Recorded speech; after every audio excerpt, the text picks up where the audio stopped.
ঢাকা ৯ আসনের স্বতন্ত্র প্রার্থী তাসনিম জারার মনোনয়নপত্র বাতিল ঘোষণা করেছে নির্বাচন কমিশন ইসি। শনিবার বেলা 11:30টার দিকে ঢাকা জেলা রিটার্নিং কর্মকর্তা তার মনোনয়ন বাতিল ঘোষণা করেন। তবে ইসিতে আপিলের ঘোষণা দিয়েছেন তিনি।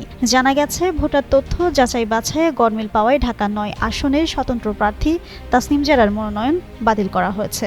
তাসনিম জারা জাতীয় নাগরিক পার্টি এনসিপির জ্যেষ্ঠ যুগ্ম সদস্য সচিব ছিলেন। জাতীয় সংসদে নির্বাচনে জামায়াতে ইসলামী ও সমমনা দলগুলোর সঙ্গে এনসিপির নির্বাচনী জোট নিয়ে তিনি দল থেকে পদত্যাগ করেন। এরপর ঢাকা ৯ আসনের স্বতন্ত্র প্রার্থী হিসেবে নির্বাচনে অংশ নিতে মনোনয়নপত্র জমা দেন। এনসিপির সিনিয়র যুগ্ম সদস্য সচিব থাকাকালে নির্বাচনী ব্যয় চালাতে অর্থ সংগ্রহ করেন তাসনিম জারা।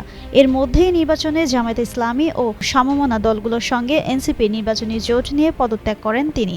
একই সঙ্গে সংগ্রহ অর্থ কেউ চাইলে বিকাশ ও ব্যাংকের মাধ্যমে ফেরত দেওয়ার কথা জানান যারা।